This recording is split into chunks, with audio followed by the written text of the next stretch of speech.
us a little bit, just a quick about yourself. That's tough. Tough question. Anyway, yeah, so I graduated from Point 3 years ago, business administration, PR, my two majors, coaching and history, my minors. Graduated on May 17th, started my job at Century on May 19th, got married 2 weeks later, and the rest is history. So, just some pretty simple life events. Yeah, you really try to pack everything really close. Yeah, that's what I hear. Yeah, it was good. Yeah, nice, excellent. Yeah. Well, how, Dan, did you come to faith? Come to know Jesus Christ in your life? So I don't have there was never one moment where I remember accepting Christ all of a sudden, so I kind of grew up in a background in the church, but it was kind of I went to church on Sunday and that's about it.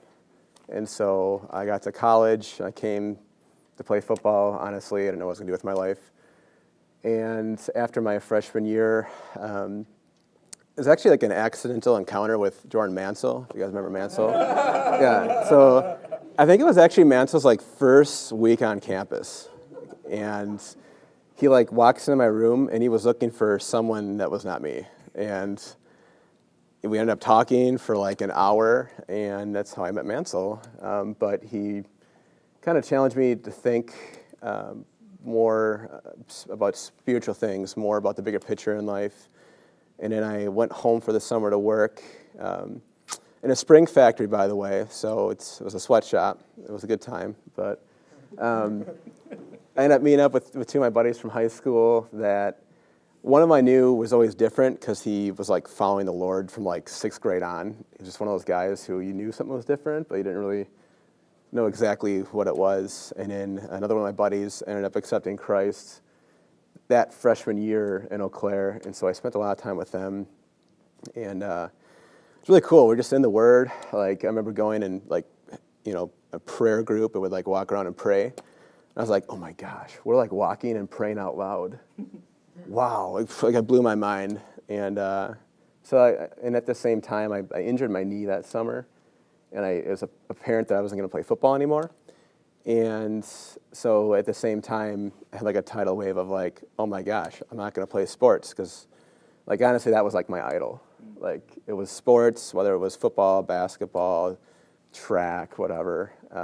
And so kind of had those two things going on, and it made me really think about the bigger picture. And that summer is when I came to know the Lord. And kind of a cool story, I came back a sophomore year, and my roommate that year, still one of my best friends, he was not a believer at that time, but throughout the course of the year, he would actually come to accept Christ. And that was one of my brothers, and we're best friends now, actually. Colin, whatever Colin's at. Where's Colin? Tyler, you meant him. Yeah, so Tyler, Colin, and I kind of came in together in the same class for football about 30 years ago. So, yeah. So, Dan, I know that while you were here, you were involved with Crew, but these guys maybe they didn't know that. What were some of the things you were involved with when you were here as a student? Well, I got this sweet hat, so that's probably the main thing was this hat. But other than that, no. I didn't really get involved with Crew, I would say, till toward the end of my sophomore year. Now, I had gone with a group of friends off and on my freshman year, and then for whatever reason, after I came to know the Lord that sophomore year, I just didn't really do anything. It was yeah, I'm a Christian, I'm reading my Bible, and I have these friends who go to different schools, and that was about it. And then finally, I remember going to, I think it was Easter Crew that year, and then I was maybe I should really check Crew out. Maybe I should do that. So that's how I came to Crew, and I came back my junior year, and I was okay, I'm gonna be all in. And I was a 5-year guy because I switched both my majors after my junior year, which probably not do that if you try to graduate in 4. Just to let you know. And so it was almost like I had another opportunity. I had an extra couple of years or an extra year to serve, and I got plugged in with Bible studies, and I went to summer project in Juneau after my junior year, which was really awesome. So go to Juneau if you have a chance. Actually, Australia is a new thing, right? Mm-hmm. Yeah. Yeah, Australia. Go to Australia too. Couple Yeah. guys going there. Couple. Just a few people. Yeah. So go on project if you have a chance. By the way, it's super powerful. And then I came back, and I actually my junior year before I went with the project, I started being discipled, and actually this guy discipled me for my last year, so that was pretty sweet. But yeah, I ended up discipling a few guys, and I think the title was like men's ministry student director or something. Yeah. Is that what it was? Probably in the title, yeah. I don't remember what it was. President. Yeah. Like czar. I think men's ministry is Czar. Yeah, something like that. Yeah, CEO of men's ministry. Yeah, definitely. Yeah. So that my last 2 years, and I just learned and grew so much through experiences with crew, and just soak it up. Like seriously, soak up all the time you get here on campus and take advantage of every opportunity. Because I look back on it, it's some of my favorite memories, period. Ever. So. Yeah. Sweet. Speaking of kind of your crew involvement, what's like one thing that really stands out to you as you're involved with crew, or like something that had a really big impact specifically in your life? I'm not just saying this because we're at it tonight, but Man Month was really big for me, and I really think the reason is you learn what brotherhood is, and the truth is that through Christ we're a band of brothers, and that's something that stuck with me. Like I graduated, and the first thing I did was I started at Century Insurance. Who do I know here that are Christians? Like, let's connect with them. Let's find a community here at Century. When I started, and in the church, obviously it was easy because I was plugged in at Woodlands. But I would just say, man, just all the powerful stuff that happens during this awesome month. I mean, there's really no other time you get together with this many men who trust the Lord, follow the Lord. So Man Month for me was the number one thing that stood out for crew. Sweet. It's pretty great. Yeah. Dan, if you had to say like, what has been the importance either in your life in college or that's like reverberated into your life now about getting together as Christian men and learning and growing in our faith? Super important. So obviously I talk about brotherhood, mentioned that before, but you get together with a few friends who, they're not Christians, they're still great friends, and there's nothing wrong with having those friends, but there's just a different set of expectations, like how you talk, what your mannerisms are, how you treat each other, whereas you get together with a few brothers of Christ, guys who believe and follow the Lord, and I just feel like you normalize things, if that's even a word, that our culture doesn't. I'm fortunate enough. I work with my two best friends, and they are both super solid, and we're on the same stage of life as well, and that helps. But like when I say, yeah, I'm struggling right now, like they automatically know, like, oh shoot, Dan's struggling in his faith right now. Like, what's going on? And like they realize that we need to take that lunch period to talk about it. And so, yeah, and I think to go along with that, nothing gets lost in translation. Like when we talk about, I'm struggling with pornography or whatever, it's not like, oh, that sucks. Hey, want to watch a game? You know what I mean? Like they know that's important, and they know that, like, okay, this is a fight that we're in. How could I pray for you? What could I do? So we set up boundaries so you don't fall in that again. And so, you just cut off a lot of, I think, shallowness, and allows you to dive right in the deep end. And I think that special bond, you just have that all uniqueness in common. Like, okay, like we all know where we're going, and we need to get there, and we're gonna get there together. And when you have that group, it just makes life so much. It makes going through tough times a lot easier, in my opinion, or it makes going through tough decisions easier to make because you have that support. Yeah. So. I definitely agree. It's interesting you talked about that because I was in discipleship today with one of you.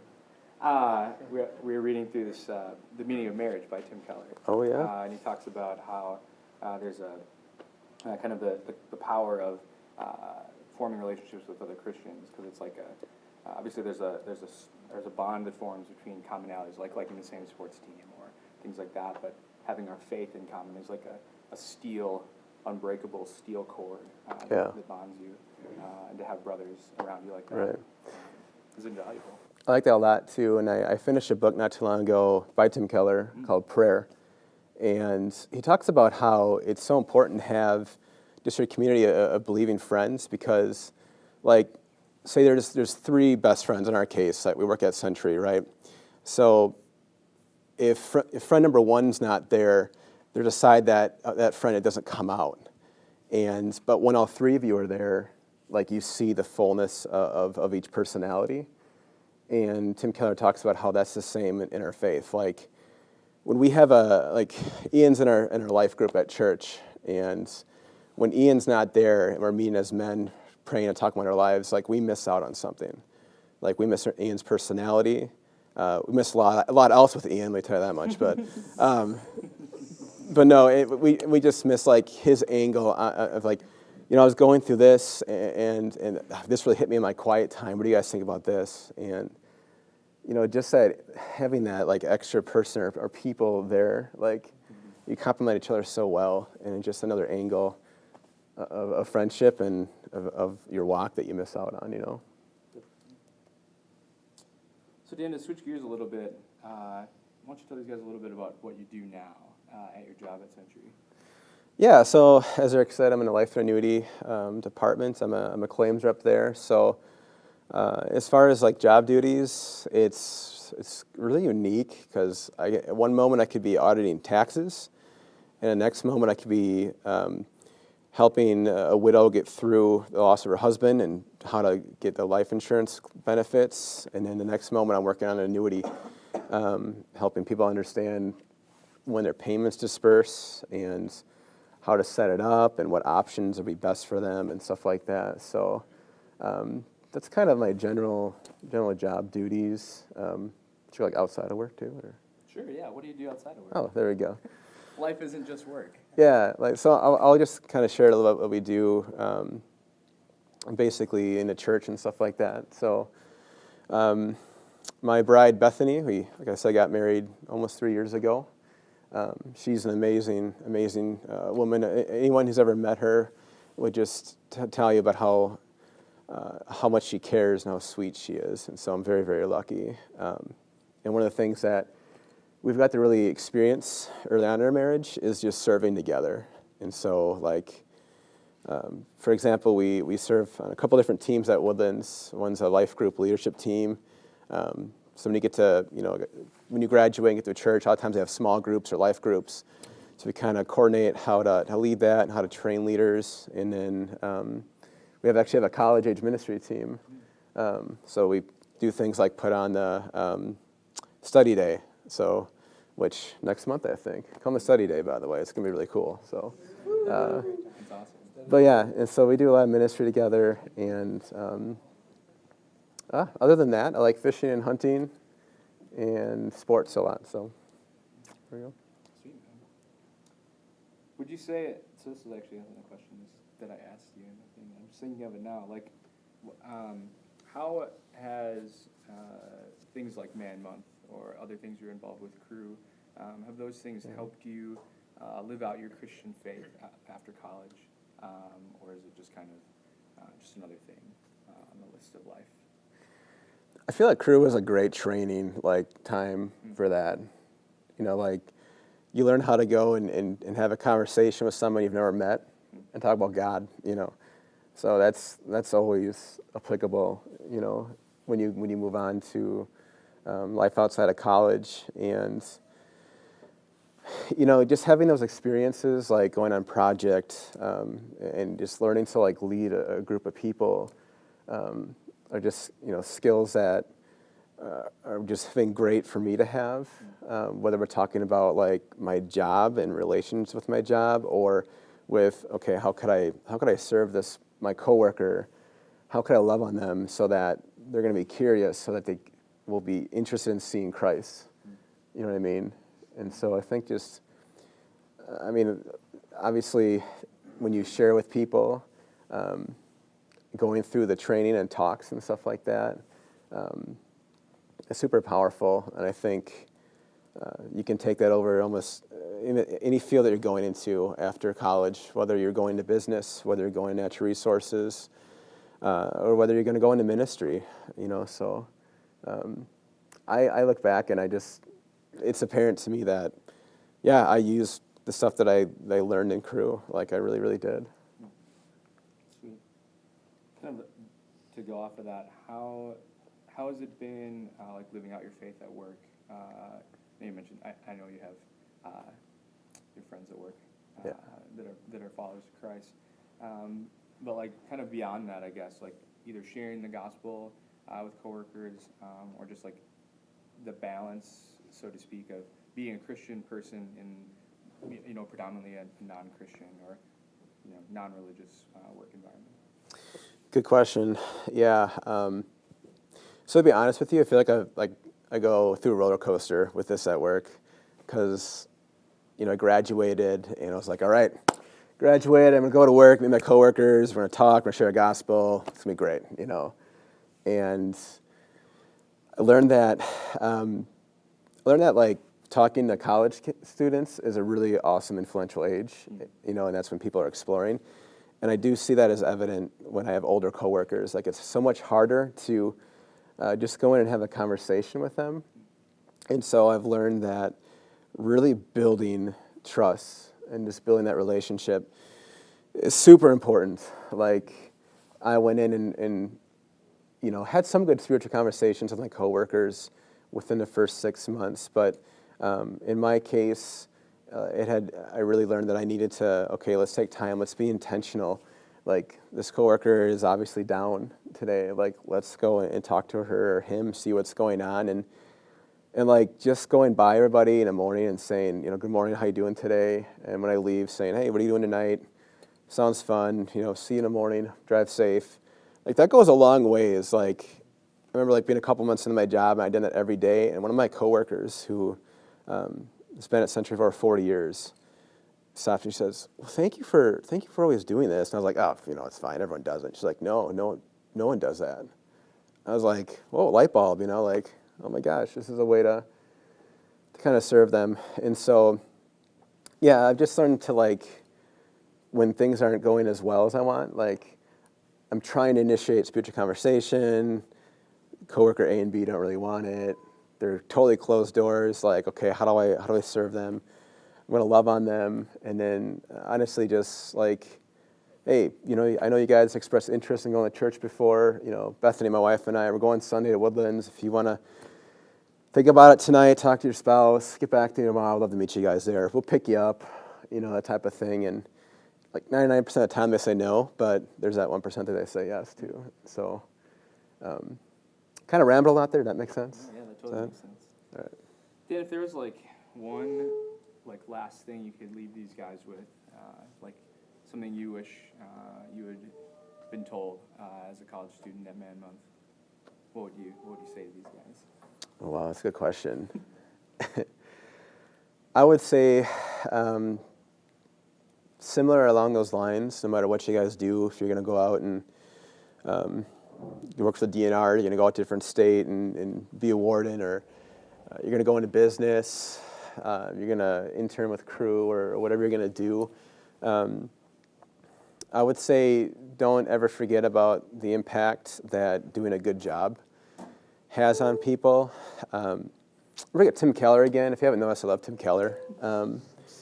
He has a book that I read called Every Good Endeavor, and it's about how do you translate your faith and your walk with God to the real world, right?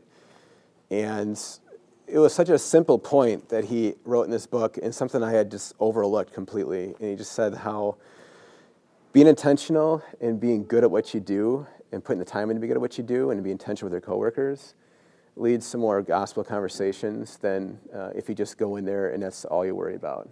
And like that, for some reason it hit me and struck me as just so odd because like I thought about it, and I was like, why didn't I think about how doing a good job could cultivate that relationship? And like, thought about more deeply, and if I just go to work, and if I'm there for my 8 hours, and I just do enough to get by, I'm not going to get fired, but I'm going to get my paycheck, like, your coworkers will see that.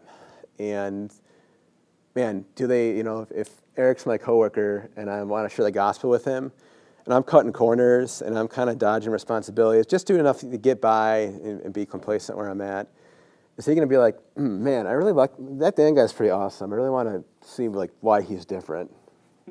Well, no, right? Like, honestly, working hard to be good at what you're doing and being intentional with your coworkers, like when I make a mistake, if I go up and I say, hey, that's my fault. It's my fault. I go to my manager from other coworkers, that's my fault. I did that. Let me make it better. Doing little things like that just shows that you care. And second thing I would say, I'm going to keep going along this work thing because that seems to be what I'm talking about tonight. But in that same book, he says, work is God's way of caring for his creation. So no matter what you guys go off and do, don't worry about, the career outlook as far as pay. Don't worry about, is what I'm doing matters, because it all matters. God has you where he wants you, and he wants you where you're passionate at.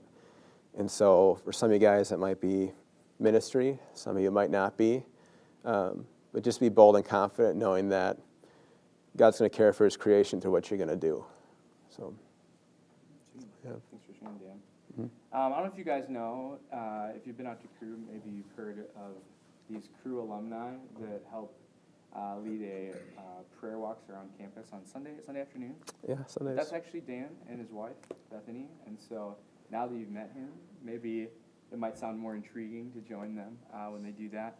But yeah, I think that's, just even thinking of things like that and how you've lived your life for the gospel, and just whether it's up front like this or kind of in the background like those prayer things around campus, I feel like you've just allowed God to lead your life, and it's been cool for me to see after college and to see while you were in college. Thank you. Yeah, thanks for coming, Dan. And if you guys wouldn't mind, I just want to pray for Dan before we move on to the rest of our night. Dear Lord, just thank you so much for Dan and what you've done in his life, God. God, I pray that the things he said tonight to these men have empowered them. God, that you spoke uniquely to their hearts, that they would see the value of the men around them and being together. And I pray that we would continue to learn from each other. God, I pray that you would continue to walk well alongside Dan as he follows you, and that you would give him both the wisdom of how to share his faith at work, as well as how to continue to build his community around him, and to be someone that stands out because of his excellence, not because of maybe anything else other than that, God. And so I pray that you continue to give him a heart of service toward his coworkers and to you, God, and to your people. And I just thank you so much for just the opportunity to hear from him tonight. And so thank you. Praise your name. Amen. Amen.